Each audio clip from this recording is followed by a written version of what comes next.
Yo, what's up guys, it's Mirka, and today I'm here with my Shadow Invoked deck profile.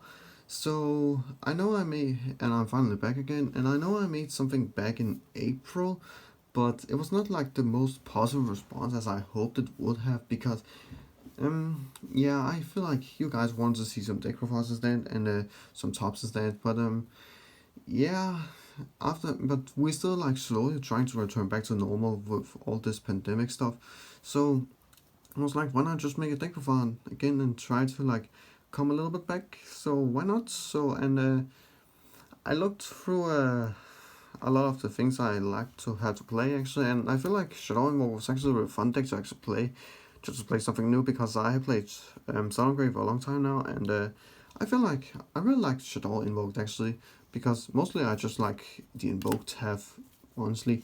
I'm more a big fan of the Invoked than the Shadows actually because it's like an engine you can always use all the time and you get it easily back. It's like playing Salamangreat actually, but just like more like consistent in a way actually because Alistar is easy to get when the Salamangreat boards. So I don't know. This is just my opinion on it, but I hopefully you guys will enjoy this deck profile And here we go.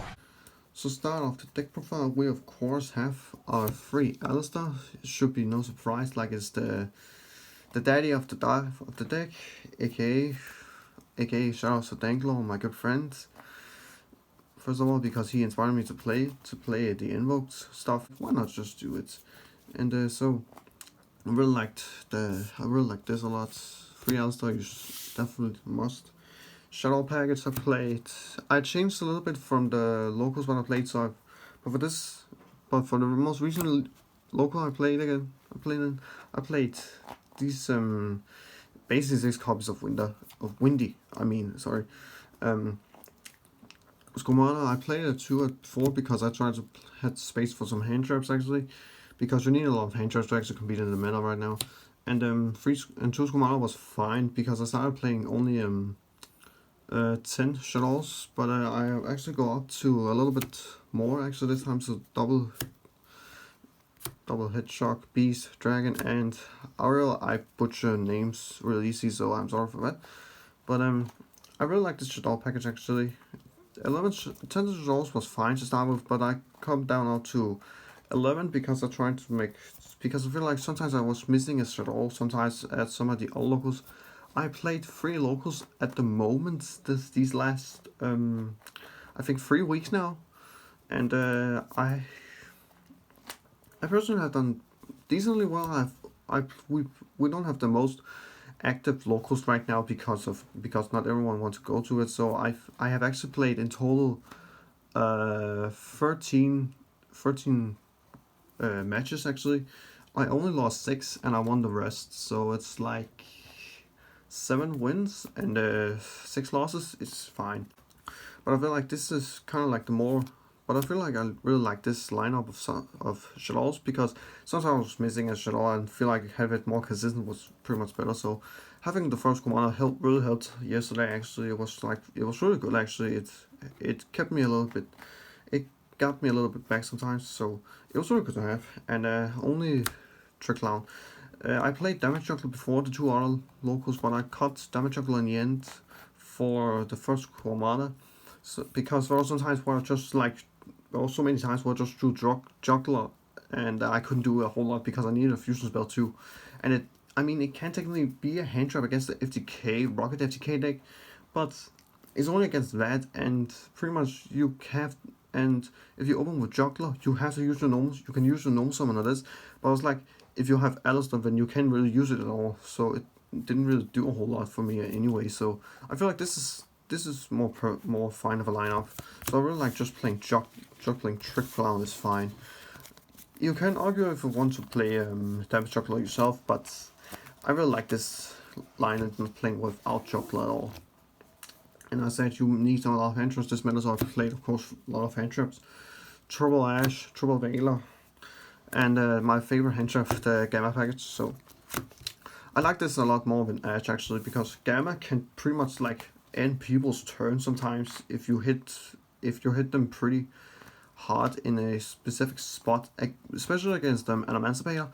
if a normal summon something and it has an activation effect like Tuners or Doki Doki, when a user scammer it, they have really difficult time to actually come back from that because you remove the monster plus you're negating the effect, so that's actually really strong. It actually skipped my I played against an immense pain and it actually exactly did that, so Gamma is absolutely amazing right now. It's my favorite hand trap at the current moment in this meta, for sure.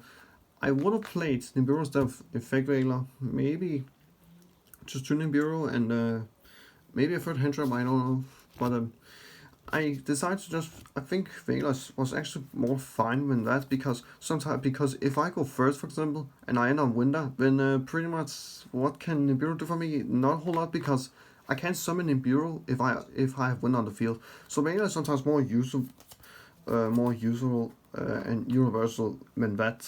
So it can play on the Winter, plus it has extra disruption potential. Plus, most of them are light, so even if you have like double gamma and you use one of them to banish with driver, you still have the other one in your hands, and that's pretty much a light target for your combo actually. So I really like that a lot.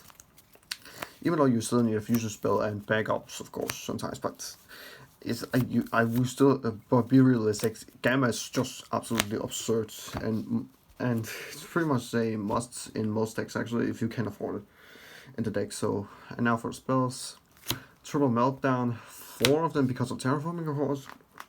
I'm not mad at terraforming just one. I feel like terraforming sometimes should be banned because it's just how broken field spells are becoming to be actually. So I am a little bit debating of just having it banned actually, to be completely honest, because field spells is just so insanely powerful now. So that's how I feel like about terraforming. I've seen some people talk about just banning terraforming in general, as already said, but it's like, yeah, consistency is always the key part of any deck in general. So, and that just makes it more insane. Triple invocation, because you need a fusion spell in this deck. It's so important. If you don't see a fusion spell, you can't do anything. Which happened to me a lot, by the way, and that's kind of the problem with this deck sometimes. But it's really fun to play actually, and you can actually technically stun the opponent a lot. Triple Shadoll fusion and triple Shadoll fusion. Once again, you need that fusion spell so much. It's really important.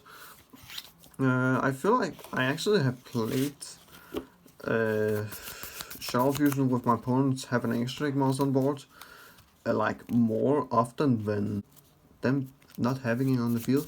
So I really like that. So I have been lucky sometimes with Shadoll fusion, but also not that happy. But also not happy, but just unlucky sometimes.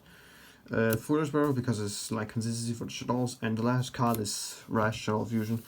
I have not changed the main thing a lot outside of the one change with Damage Juggler and a Shaddoll lineup, so I feel really comfortable with it anyway, so it's really fine. Maybe I would change the hand trap line actually now when I think about it, because there are some times where I drew like too many hand traps and not even a single copy of combo cards.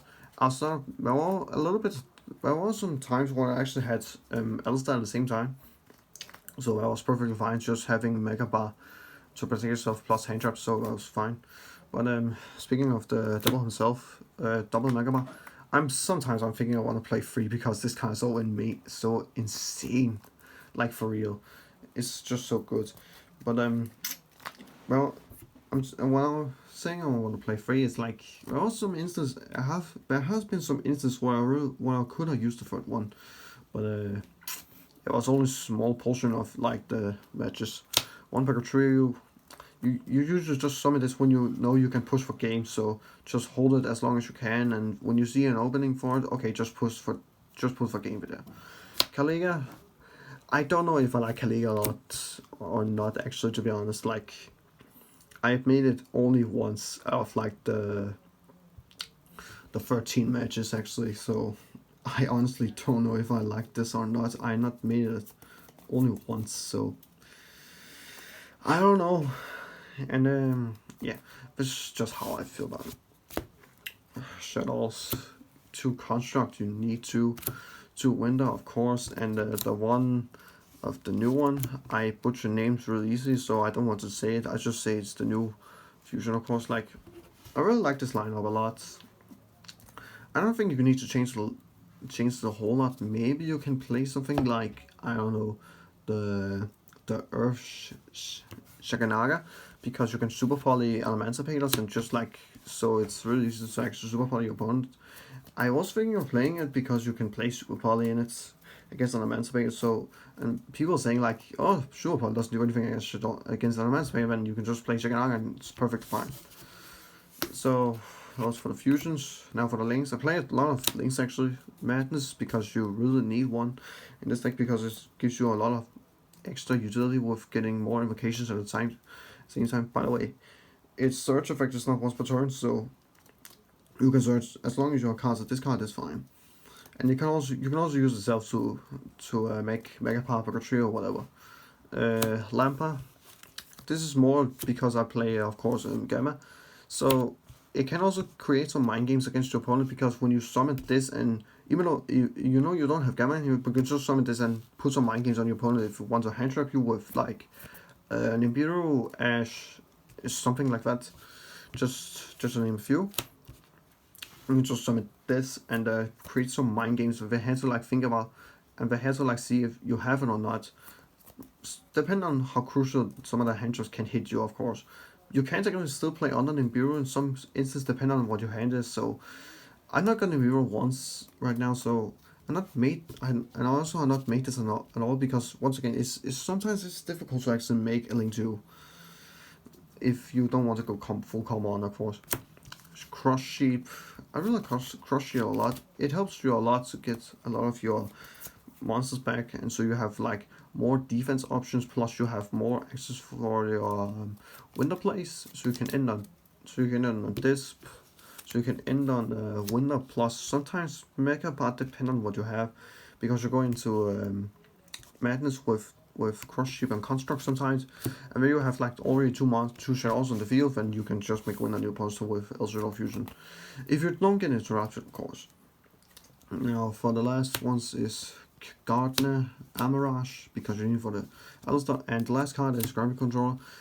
I started not playing this, but when everyone was like, "You had to play, it's so important," and the funny thing is, right after they said I should play it, like then it actually worked perfect well. It worked like how they said it was, just so good. So I was like, okay, I should have played from the start. This card is just so good because it can make sure that you can summon Construct.